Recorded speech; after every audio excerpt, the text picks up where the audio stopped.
Добре дошли на всички. Тази изява е по повод на едно намерение, което сме изразили в Бялата книга за нова високотехнологична индустриализация 2015-2025.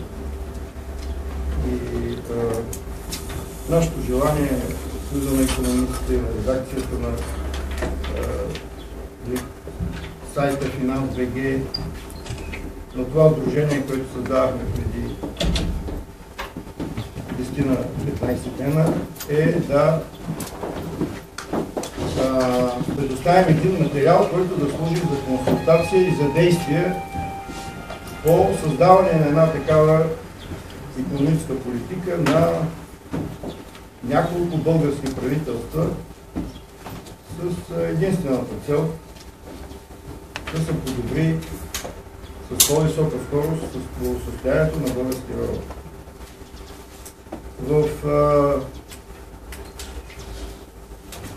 този материал са направили изследвания на разговорите, които се водят в Съединените американски щати, в Европейския съюз, в парламентите на развитите страни по темата за реиндустриализация, която в най-общи линии касае развитието на индустрията и вътре ние сме се опитали да посочиме отрасли с по-висока принадена стойност. Както знаете, тук професор Кръстю Петков разкри българския индустриален парадокс, който състои в това, че има относително висок дял на индустрията в брутния вътрешен продукт, но за сметка на това този дял не е ефективен. Само 3% от него са на база на високи технологии. Другите отрасли сме описали какви са. В край на краища желанието е не да прави впечатление на някой, да се опитаме колкото може да преодолееме очакваната от всички имитация на активност от правителството, да се стигне до по-конкретни неща, които не е лесно. И за това сме дали към приложенията в Бялата книга над около 25 примера на политики за създаване на такава индустрия на база на високи технологии.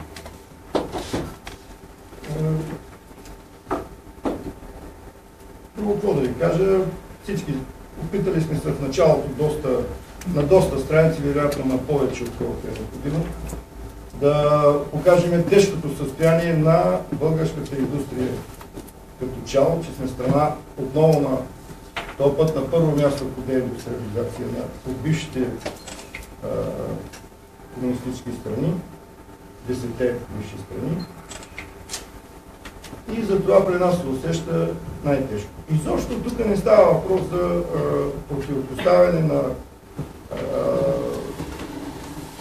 леви икономисти, на либерални фундаменталисти и така нататък. За нас е важно, че в момента, след кризата, има един неоспорим факт. Пълна катастрофа на неолибералния модел, който се тестваше последните 10 на 20 години в Европа и света.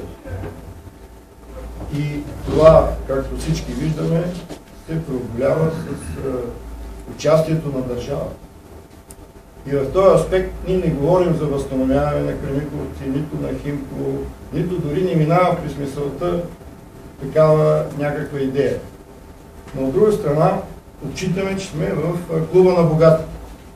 Клуба на богатите, това е Европейския съюз, с неговите 450-500 милиона потребители. Значи, соцлагера, който беше 250 и 280 милиона, ние отиваме в една по-голяма икономика. И за нас това е много важно, защото дава шанс. Аз лично от моите 65 години не виждам в последните 10 години по-ярка идея, която може да одушеви интелектуалци, икономисти, а даже и народ.